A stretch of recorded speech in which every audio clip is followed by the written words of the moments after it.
So we are looking at on your screen the what would be your institution homepage within Brightspace.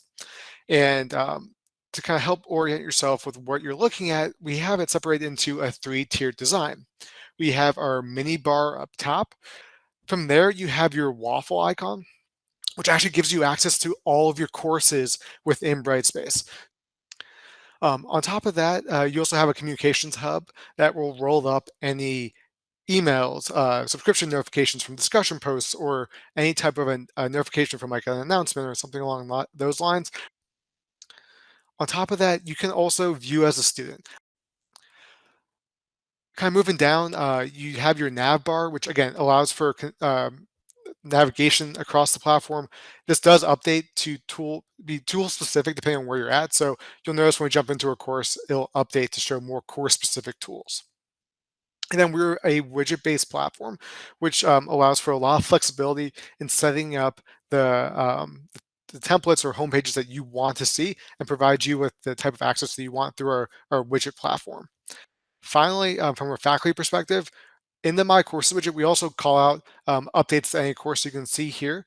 It's going to call out any new assignment submissions, any unread discussion posts, or any ungraded quizzes. We're gonna jump into a course now, and I will call out another cool feature, and that is something called replacement strings. Curly brackets, first name, curly brackets to input the user's first name into the message. Now, as a faculty member, you're going to spend most of your time in the content tool. We have some really cool things built into the content tool, like our course schedule. And the great thing about this is, as due dates change and adapt, they automatically update and flow through to this course schedule. How do I actually go about creating and setting up maybe a new week, a new unit, a new module within my course? You just come here to add a module, you click into it, and you type in the name of that next module, and then you can easily drag and drop it up in line to fit with the flow of the rest of your content. If we want to add content, we can quickly drag and drop content right into place, but then we can also leverage this blue upload and create button, creating a new assignment. So we can type in maybe fiction essay, choose we want to have 10 points, choose a due date maybe for Saturday, and say, write 5 pages. And folks, in those 4 clicks, I've done everything I need to do to create an assessment. We also have some additional settings that reside under these dropdowns. So if you ever want to set some like special access or maybe control what type of submission files are being submitted, you can leverage these dropdowns. All right, I'm just gonna click save and close. How can we set up the gradebook? All right, so we're gonna come up here to grades to jump into the gradebook. This is the gradebook. Whether you use weighted, points, a formula for calculating your grades, we are very flexible in that regard. You can control as far as any colorations or schemes that you're seeing, whether it be percentage-based, points-based, pass, fail, all those different schemes we can fully support. And you can even create your own schemes within the Brightspace gradebook. And maybe if you had your grades recorded outside of Brightspace and you want to enter them in, you could easily switch to that spreadsheet view and just roll down and enter the grades in one essentially Excel spreadsheet like view. How do you actually set this up? That's where our setup wizard comes in. We're simply going to ask you 7 questions, and then we're going to set up the gradebook for you. This will be the first thing you see when you click into a new gradebook. And so you'll click Start.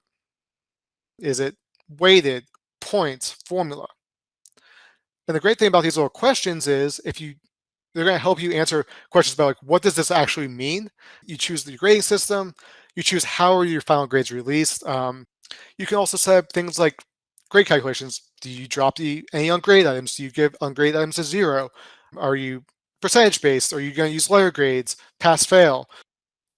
You can control the number of decimal places that are showing. Finally, for the student view, you can control what students actually see.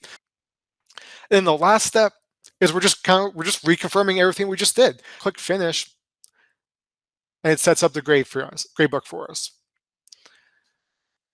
So for the grading process, I actually recommend leveraging the Quick Eval tool. It's going to load any ungraded assessment that I have, in this case, in this course. If you access it outside of a course at the institution homepage, you will see all of your courses, but you can filter down in that view to just view just individual courses as well. You can also filter by activity name or date. We're just going to click into this assignment submission. So we have some inline annotations so you can mark up as if you're doing pen to paper. The stylus is fully supported with using that annotation tool. You can also utilize comments. So if you want to provide inline comments, you can say like, good job, and just leave those there as a little note. But we'll take it a step further.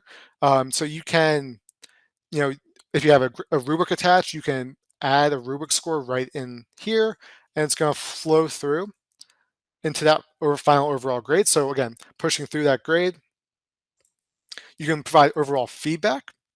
If you wanted to link maybe something from your Google Drive. On top of that, if you want to record maybe a video feedback of yourself giving students video feedback, you can do that as well, either with audio or video using our video note tool. We also have a button called Insert Stuff. So it's going to allow you to, if you want to pull in any files, you want to add that video note, you can do that right in line. Add something from YouTube if you want to insert a link, or if you just want to drag and drop like an image file or something like that. We fully support all that in our HTML editor. It's going to allow you to save and then move on and then finish grading all of the submissions in one assignment before you publish it to your students. And so how do you actually publish it to your students? We're going to go back to that quick eval screen for ourselves. You actually go to activities, and it's going to allow you to manage all of the current activities that have been submitted. And so you just go to more actions and publish all of those grades assessments to your students in one click of a button. I want to call out our inline tool specific statistics. So I'm just going to use the quizzes tool as an example here. So we're just going to come into a quiz that's already been taken by my students. I'm just going to go to the drop down, that statistics tab. And it's going to bring me to some great looking statistics on this quiz. So I'll be able to see at a quick glance a nice score distribution to see how all my students performed. I'll be able to see a class average as well with a standard deviation to put together some quick aggregate numbers for you based on your user submissions, as well as looking at those individual student submissions as well for those individual grades. But as we keep moving down the line, we get more and more detailed information on the quiz. So like, for instance, when we go to question details, we can see the individual question information. So we can see what the question was, the answer choices, what the correct answer was, as well as what my students answered. Actually download it as either a CSV or into Excel. We also give you some really powerful overarching bird's eye view of how your students are doing in the entire class, not just in this one tool. And that's through class progress. And so this class progress tool is what it's going to do is it pulls, we have 9 different analytical categories. You choose the 4 you want to see here. And it's going to basically give you a nice quick bird's eye view of how your students are doing and what they've completed up to this point in the semester.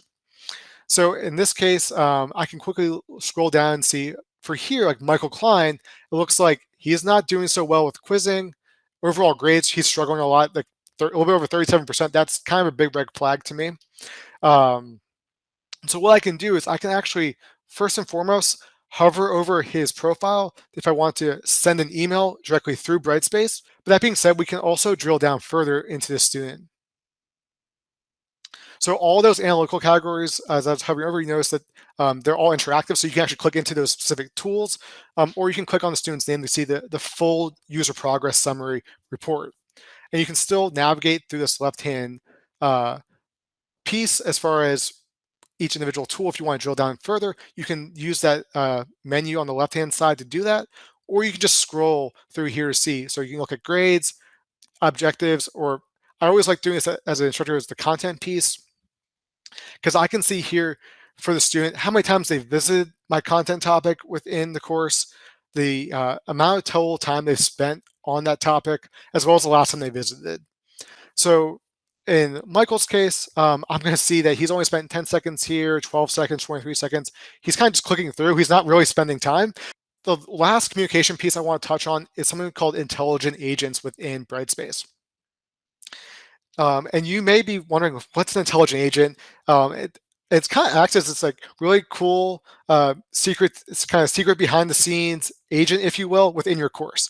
And so how it operates is it leverages what we call release conditions. So it's going to be triggered. It's essentially an automated message to students that is triggered based on a criteria being met. So you can maybe set it up for a student hasn't logged into Brightspace in a number of days. So it's going to trigger a message to the students that you've set out that maybe will say, hey, insert that replacement string so it's their first name, so it doesn't look like an automated message. It's personalized to the user. It looks like you haven't logged in. Is everything okay? What's going on? Why haven't you accessed our course recently? You can copy these over from course to course, semester to semester. So you set them up once, and they can follow with you as you move throughout your duration of utilizing Brightspace. And so I'll show you quickly how it operates. We just go to this create and attach, and I'll just show you, we have 35 different release conditions available. If you want to release something based on a scoreline associated rubric, or competency being achieved, so like a learning objective being achieved or not. If you want to do it based on visiting content topic or not visiting content topic, you can do all those, or even based on grade. Finally, once we've done that, we come down to the actual message. So you can see here, I said, great job on your poetry terms quiz. I put in that first name, so it's personalizing it to the student, and then keep up the fantastic work. And also I always like to add in a little GIF or a little something funny to make the student smile a little bit. Now, that being said, as far as who can you send this to, you're going to utilize this a couple different things. You could use initiating user, so that student that triggered the release condition to have that message sent. But you could also use a student's auditor, so like an academic advisor or a student success coach that's aligned to that student. You could also add them to this email. You won't lose any of your work or any of the content you've already created for your courses in Moodle. We'll be able to bring those right over into Brightspace.